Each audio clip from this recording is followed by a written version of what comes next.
பாரத் மாதா கி ஜெய். தொடர்ந்து 3 தடவையா இந்த திமுக அரசு பட்ஜெட்ல கூவம் நதியை சுத்தப்படுத்துறேங்கிற பேர்ல 3 தடவை தொடர்ந்து அந்த நிதி அறிவிச்சிருக்காங்க. 1500 கோடி 1500 கோடின்னு நிதி அறிவிச்சிருக்காங்க.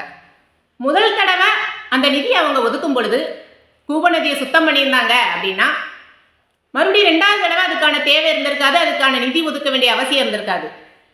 அப்போ முதல் தடவை வெறுமனையா நிதி அறிக்கையை மட்டும் இந்த திமுக அரசு வாசிச்சுட்டு விட்டுட்டா.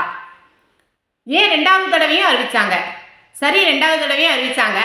அப்போ அந்த அளவுக்கு கூவம் நதியை சுத்தம் பண்ண வேண்டிய அவசியம் இருக்குதா? அவ்வளோ செலவு பண்ணி அந்த கூவம் நதியை சுத்தம் பண்ண வேண்டிய அவசியம் இருந்தது அப்படின்னா அதனோட பின்னணி என்ன அப்படிங்கிறத இந்த தமிழக அரசு அதுக்கான வெள்ளை அறிக்கையை தமிழக மக்களுக்கு சமர்ப்பிக்குமா?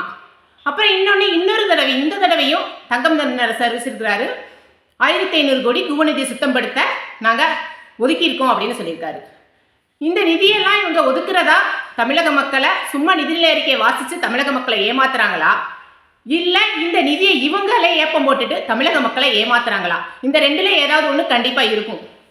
இதில் எது உண்மை அப்படிங்கிறத நிச்சயமாக தமிழக முதலமைச்சர் தமிழக மக்களுக்கு இதன் மூலம் சொல்லணும். இப்படி இந்த திமுக அரசு எடுத்ததுக்கெல்லாம் மக்களை ஏமாற்றி தான் மட்டுமே சுகமாக வாழ்கிறாங்க. இப்படி போலியான பட்ஜெட் அறிக்கையை தாக்கல் செஞ்சு நிதிநிலை அறிக்கையை சமர்ப்பித்து தமிழக மக்களை ஏமாத்துற இந்த திமுக இன்னமும் நமக்கு தேவையா? தமிழக மக்களே சற்றே சிந்தித்துக் கொள்ளுங்கள். இந்த நம்மளையெல்லாம் ஏமாற்றிக்கொண்டு சுகபோகமாய் தமிழக மக்களின் வரிப்பணத்தை எடுத்து தான் வாழ்ந்து கொண்டிருக்கும் இந்த திமுக கூட்டத்தை வேரோடு அறுப்போம்.